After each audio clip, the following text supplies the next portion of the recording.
Hello friends, welcome to knowledge classes. तो जाओ महेंद्र वैष्णव। Friends, मैं आज आपके लिए लाया हूँ चैप्टर संख्या 5 समांतर श्रेणी, जो कि बहुत ही इम्पोर्टेंट है परीक्षा की दृष्टि से। तो देखो, समांतर श्रेणी के कई तरह के क्वेश्चन आते हैं। पहला क्वेश्चन है, जैसे कि यहाँ पर दे रखा है कि समांतर श्रेणी के प्रथम पद और सार्वंत दिया गया हो तो उसके कोई भी 4 पद निकालना है। जैसे कि यहाँ पर प्रथम पद का बोलता है ए, और सबका सार अंतर होता है वो होता है बी। तो यहाँ पर प्रथम पद और सार अंतर दे रखा है, तो इसके कोई भी 4 पद निकालना है तो वो हम निकालेंगे सूत्र के माध्यम से। वो सूत्र है n पद निकालना है। n बोलते हैं अंतिम पद। जैसे कि कोई भी दूसरा पद निकालना, प्रथम पद 2 है ही है, ये प्रथम पद 2 है। अब इसका दूसरा पद निकालना, तो यहाँ पर n की जगह 2 आ जाएगा, a की जगह प्रथम पद और n की जगह कोई भी पद निकालना हो, जैसे दूसरा निकालेंगे तो 2 - 1 × d हो जाएगा 3। तो चलो हम देखते हैं। जैसे कि इसका दूसरा पद, तो यहाँ पर ये a2 बराबर, यहाँ पर आ जाएगा a बराबर 2 प्लस n हो गया दूसरा पद, तो 2 - 1 × d है इसका 3।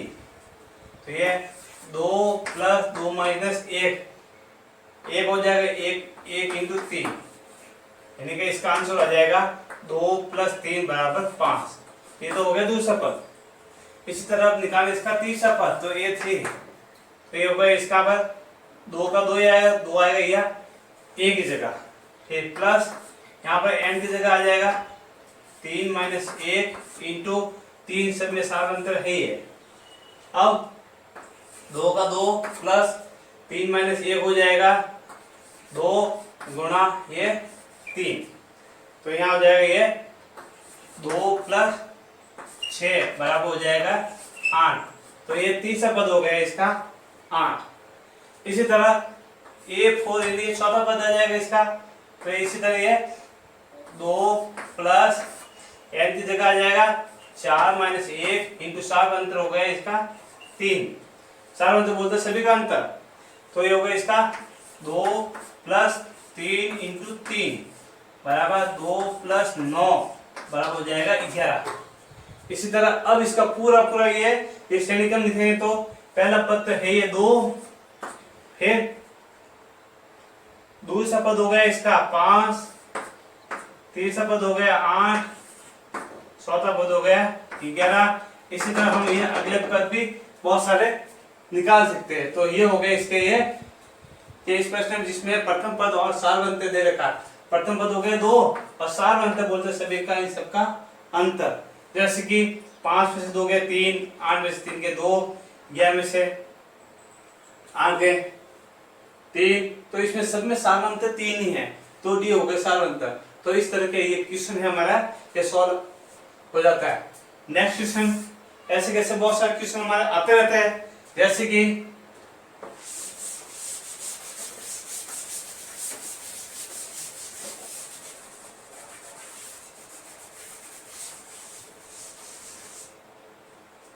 देखो, प्रथम पद तो हो गया इसका -1, a बराबर हो गया -1, ये क्वेश्चन में दे रखा है a बराबर -1, और यहाँ पर t बराबर है 1/2, ये है। तो इस तरह के अगर हमें ये कोई भी 4 पद निकालना, तो हम कैसे निकालेंगे। तो यहाँ a ही है प्रथम पद, अब हमें निकालना दूसरा पद, तो a2 बराबर, तो यहाँ पर -1 a बराबर है, इसी सूत्र के माध्यम से हम कर रहे हैं। तो 1 प्लस n हो गया अपने 2 - 1 × d हो गया 1/2, तो ये हो गया -1 और प्लस यहाँ पर 1 × 1/2। तो अब इसमें से कैसे निकलेंगे, -1 प्लस इन दोनों का गुणा हो गया, तो ये 1/2 हो गया। तो अब इसको जोड़ने, तो इसको हमें ये एलसीएम लेके जोड़ना पड़ेगा। जैसे कि इसी का 2 आ गया, इसका लसब इसके नीचे कुछ 1 और 2 का 2 लसब आ गया। अब 1 का भाग 2 में 2 बार, 2 को 1 से गुणा किया तो -2, और प्लस 2 का भाग 2 में 1 बार, 1 को 1 से गुणा किया तो 1, तो इसका हो गया -2 और प्लस के 1 तथा ये क्या होगा माइनस हो जाएगी, तो ये माइनस के 1/2। तो ये हो गया इसका हमारा ये दूसरा पद हो गया माइनस के 1/2। इसी तरह तीसरा पद, तो a3 बराबर प्रथम पद 1 प्लस n हो गया हमारा 3 माइनस 1 इंटू डी है हमारा 1/2। तो इसको भी ऐसे कैसे 1 प्लस 2 इंटू 1/2, 2 का 2 कट गया 1 हो गया। अब यहाँ पर -1 और यहाँ पर प्लस के 1, तो ये इसका उत्तर आ जाएगा 0।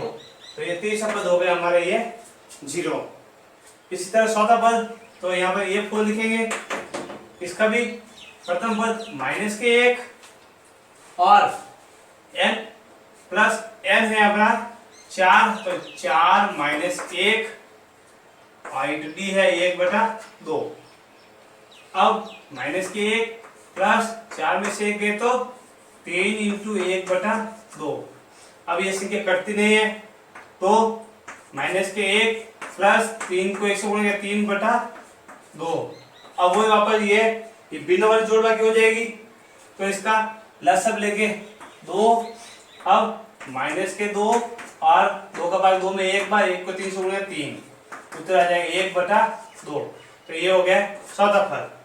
अब हमारे ये पूरा पद निकाल दो, तो क्या an बराबर प्रथम पद तो है ही है, कौन सा माइनस के 1, दूसरा पद हो गया माइनस के 1/2, तीसरा पद हो गया 0 और चौथा पद हो गया 1/2। फिर डैश डैश डैश करता है, यानी कि ये इसी तरह हमें आगे से आगे बहुत सारे पद हम निकाल सकते हैं।